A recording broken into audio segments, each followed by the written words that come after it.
എല്ലാവർക്കും എൻ്റെ പുതിയൊരു വീഡിയോയിലേക്ക് സ്വാഗതം. ഞാൻ ഇന്നിവിടെ ഉണ്ടാക്കാൻ പോകുന്നത് വെള്ളനാരങ്ങ അച്ചാറാണ്. നമുക്ക് ഇത് എങ്ങനെയാണ് തയ്യാറാക്കുന്നതെന്ന് നോക്കാം. ഇതിന് വേണ്ടിയിട്ട് ഞാൻ ഒരു 3 കുടം വെളുത്തുള്ളി എടുത്തിട്ടുണ്ട്. ഇത് നമുക്ക് നന്നായിട്ടൊന്ന് പൊളിച്ചെടുക്കാം. കണ്ടില്ലേ, ഞാൻ വെളുത്തുള്ളിയെല്ലാം നന്നായിട്ട് പൊളിച്ചെടുത്തിട്ടുണ്ട്. അതിനുശേഷം ഒരു 10 പച്ചമുളക് ഞാൻ എടുത്ത് അരിഞ്ഞിവിടെ വെച്ചിട്ടുണ്ട്. ഇതേപോലെ ചെറുതായിട്ട് അരിഞ്ഞു വെക്കണം. കാന്താരി മുളകാണെന്നുണ്ടെങ്കിൽ ഒന്നും കൂടി നല്ലതാണ്. എനിക്കിവിടെ കാന്താരി മുളക് ഇല്ലായിരുന്നു, അതുകൊണ്ട് ഞാൻ ഇവിടെ പച്ചമുളക് അരിഞ്ഞ് വെച്ചിട്ടുണ്ട്. കാന്താരി മുളകാണെങ്കിൽ അരിയേണ്ട ആവശ്യമില്ല, അതേപോലെ തന്നെ അങ്ങ് ഇട്ടാൽ മതി. അടുത്തായിട്ട് ഇതിലേക്ക് നമുക്ക് കുറച്ച് ഇഞ്ചിയും കൂടെ വേണം. ഞാനിവിടെ ഇത്ര ഇഞ്ചി എടുത്തിട്ടുണ്ട്. ഞാൻ ഒരു 10 നാരങ്ങയ്ക്കുള്ള ഇഞ്ചി ഞാൻ എടുത്തിട്ടുണ്ട്. നമുക്ക് ചെറുതായിട്ട് അരിഞ്ഞെടുക്കാം. കണ്ടില്ലേ, ഇതേപോലെ നമുക്ക് ചെറുതായിട്ടൊന്ന് അരിഞ്ഞെടുക്കണം.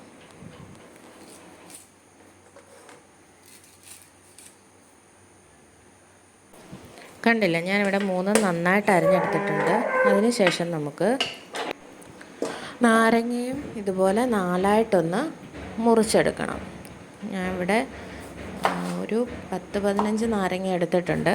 അത് നമുക്ക് 4ആയിട്ട് മുറിച്ചെടുക്കാം. കണ്ടില്ലേ, ഇവിടെ ഞാൻ എല്ലാം 4ആയിട്ട് മുറിച്ചെടുത്തിട്ടുണ്ട്. അതിനുശേഷം നമുക്കിതിലേക്ക് ആവശ്യത്തിനുള്ള ഉപ്പ് ചേർത്ത് അരമണിക്കൂർ റെസ്റ്റ് ചെയ്യാൻ വെക്കണം. ഉപ്പിട്ട് നന്നായിട്ട് അതിൽ ഒന്ന് ഇളക്കി യോജിപ്പിച്ച് എല്ലാത്തിലും ആവുന്ന രീതിയിൽ ഇളക്കി നമുക്ക് അരമണിക്കൂർ റെസ്റ്റ് ചെയ്യാൻ വെക്കാം. ഇവിടെ അരമണിക്കൂറായിട്ടുണ്ട്. ഇനി നമുക്കൊരു പാൻ അടുപ്പിൽ വെച്ച് നന്നായിട്ട് ചൂടാകുമ്പോൾ നമുക്ക് ശകല എണ്ണ ഒഴിച്ചു കൊടുക്കാം. സൺഫ്ലവർ ഓയിലോ വെളിച്ചെണ്ണയോ നമുക്ക് ഒഴിച്ചു കൊടുക്കാം.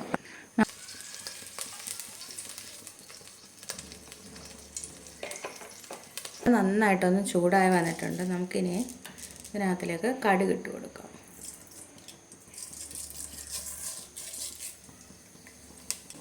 കറിവേപ്പില ഇട്ട് കൊടുക്കാം.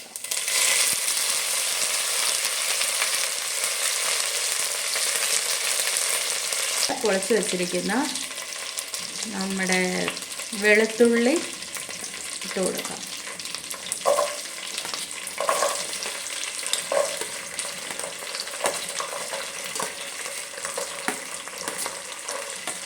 നമുക്ക് ഇതിലേക്ക് തന്നെ അരിഞ്ഞു വെച്ചിരിക്കുന്ന പച്ചമുളക് ചേർത്ത് കൊടുക്കാം. കാന്താരിമുളക് ഉണ്ടെങ്കിൽ അതായിരിക്കും ഒന്നും കൂടെ നല്ലത്. ഇവിടെ കാന്താരിമുളക് ഇല്ലാത്തത് കൊണ്ടാണ് ഞാനിവിടെ പച്ചമുളക് ചേർത്ത് കൊടുക്കുന്നത്. അരിഞ്ഞു വെച്ചിരിക്കുന്ന ഇഞ്ചി ചേർത്ത് കൊടുക്കാം.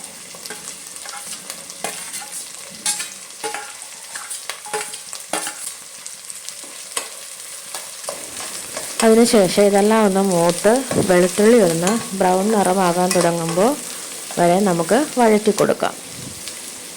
ഒന്ന് മൂപ്പിച്ചെടുക്കാം.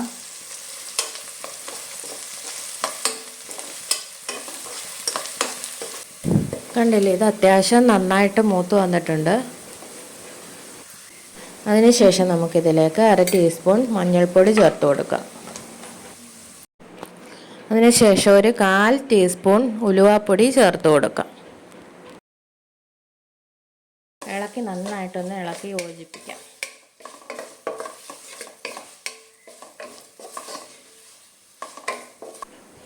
അതിനുശേഷം നമുക്കിതിലേക്ക് വിനാഗിരിയും കൂടെ ചേർത്ത് കൊടുക്കാം.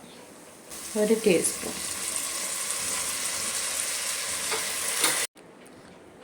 1 ടീസ്പൂൺ വിനാഗിരി ചേർത്താൽ മതി, അധികം ചേർക്കേണ്ട ആവശ്യമില്ല.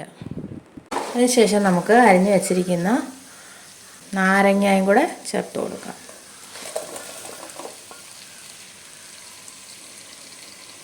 നമുക്ക് നന്നായിട്ടൊന്ന് ഇളക്കി യോജിപ്പിച്ച് കൊടുക്കാം.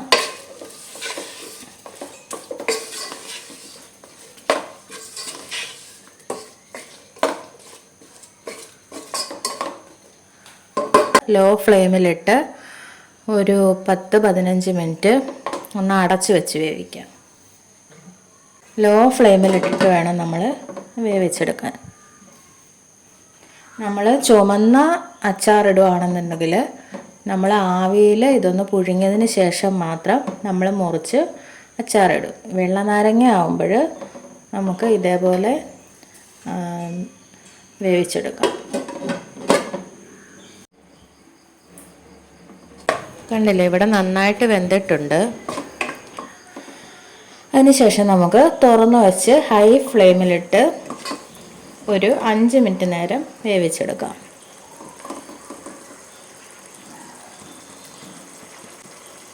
ഇതിനുണ്ടാക്കിയ ഉപ്പൊക്കെ ഉണ്ടോ എന്ന് നമുക്കൊന്ന് നോക്കാം. ഉപ്പില്ലെന്നുണ്ടെങ്കിൽ ഈ സമയത്ത് ചേർത്ത് കൊടുക്കാം. നമുക്കിവിടെ കറക്റ്റ് ഉപ്പൊക്കെ ഉണ്ട്. ഇതേപോലെ ഒരു കഷ്ണം ശർക്കരയും കൂടെ നമുക്ക് ഇതിനകത്തിലേക്ക് ചേർത്ത് കൊടുക്കാം. ശർക്കര ഒന്ന് ഉരുകി വരുന്നിടം വരെ നമുക്ക് വേവിച്ചെടുക്കാം. കണ്ടില്ലേ, ശർക്കര നന്നായിട്ടൊന്ന് ഉരുകി വന്നു കഴിയുമ്പോൾ നമുക്ക് ഫ്ലെയിം ഓഫ് ആക്കാം.